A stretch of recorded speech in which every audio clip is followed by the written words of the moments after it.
The line was crossed with the scrape of a fork. It grated against the porcelain and suddenly stopped. That sharp sound seemed to slice the room in half. I looked up, but everyone else continued eating. She smiled at me as if I were a mere prop, something borrowed for the evening, something entirely disposable. Then my brother-in-law's new partner tilted her head and asked, "What exactly is your profession again?" The pause wasn't born of curiosity. It was a trap. I answered anyway, soft and polite. "Consulting." She was the first to laugh, a loud, piercing sound, like a bell rung too close to the ear. "Consulting," she mimicked, as if the word itself were a joke that failed to land. Then the entire table joined in. My father-in-law didn't join the laughter. He leaned forward, his shoulders heavy with authority. "Stop making this family look bad," he said to me in a low, stern voice, as if my very existence was the cause of this embarrassment.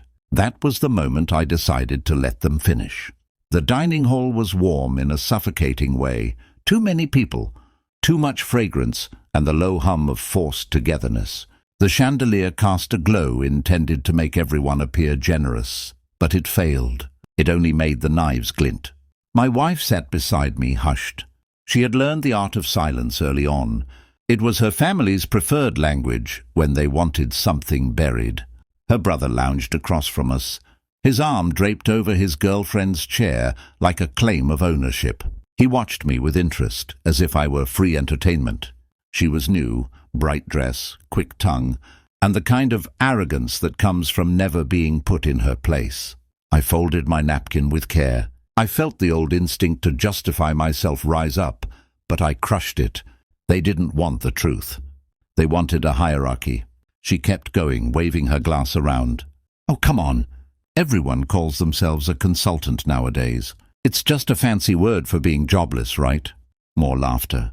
My mother-in-law covered her mouth, but her eyes were mocking. My brother-in-law slapped the table in delight.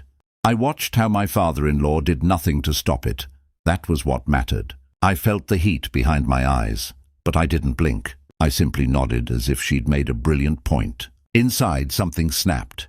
Not with rage, but with clarity. This was the moment the bond died, the last thread of effort I'd been holding on to for years. No more trying to earn my place. No more shrinking. I smiled back. Silence became my armor, and I leaned into it. I let them talk over me. She mistook my quiet for surrender, a classic mistake. She began telling grand stories about her hustle and her importance. "I'm in compliance," she said proudly. "Risk oversight. I prevent corporations from making foolish errors." Her partner beamed as if he had discovered a treasure. Compliance.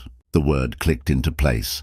I took a sip of water, my hands steady. Compliance was my language. "I never interrupt when someone is busy digging their own grave," she went on, dropping company names and jargon. She'd memorized well enough to impress a dinner table, but not well enough to survive a real question.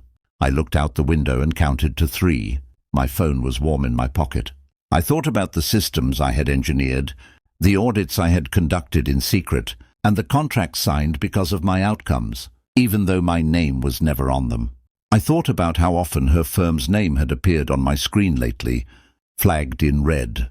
I thought about the report I'd finished 2 weeks ago, but hadn't sent yet. Timing is everything. I pulled out my phone. The room didn't notice at first. They were mid-laugh. "I didn't realize," I said gently, eyes on the screen, "that you were employed there." Her laughter faltered for a split second. "Oh, why?" I turned the phone toward the table. No drama, just the facts. The smiles vanished instantly. My brother-in-law leaned in, squinting. "What is that? A preliminary finding?" My father-in-law straightened up, his authority suddenly shaken by uncertainty. The screen displayed charts, dates, and internal memos with her firm's logo stamped all over them. It was impossible to ignore. "You can't show that," she said, her voice rising in panic. "I can," I replied. "I'm the one who wrote it." Silence returned to the room, but this time I owned it. She tried to laugh it off, but it sounded hollow. "That doesn't mean anything. These things are routine." "Some are," I agreed, scrolling slowly. "This one isn't." I watched the recognition set in. She saw the department names, her department. My brother-in-law looked at her, searching for an explanation. My father-in-law cleared his throat. "What exactly are you implying?" I locked the phone and set it face down. "I'm not implying anything. I'm explaining why the board meeting was moved up." The color drained from her face. "That's confidential," she whispered. "So is mocking people at dinner," I said evenly. My brother-in-law pulled his arm away from her chair. She reached for him, but he moved. I continued, my voice steady. "Your firm has a systemic problem. I flagged it. The regulators agreed. No exaggeration, no spite. Just the clean truth." My mother-in-law stared at her plate. My father-in-law finally spoke, much slower now. "You could have said something." "I just did," I replied. She shook her head, her eyes welling up. "You can't do this to me." I met her gaze. "I didn't." "You did." The room felt smaller now. My wife touched my knee, a silent "thank you." The girl stood up abruptly, her chair screeching against the floor. "I need air," she said, but no one followed her. "I'll be heading out after dessert," I announced. "Early morning tomorrow." No one argued. Later, in the hallway, she found me. No audience, no fake laughter to hide behind. Her voice broke. "Please." "I didn't know." "I didn't mean—" "I know," I said. "That's why it was so effective." She looked at me as if seeing the room's true shape for the first time, sharp and unforgiving. "What do you want?" she asked. I smiled. It wasn't a cruel smile. It was final. "Nothing. I've already taken what I required."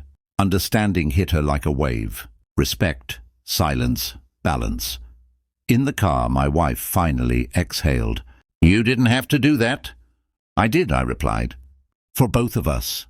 She simply nodded. She knew. At home, I officially submitted the report. I slept soundly. They don't mock me anymore. At family dinners, they ask careful, measured questions now. My father-in-law watches his words. My brother-in-law is more cautious with who he brings around. And as for her, she doesn't work in compliance anymore. I never raised my voice. I never caused a scene. I never even asked for an apology.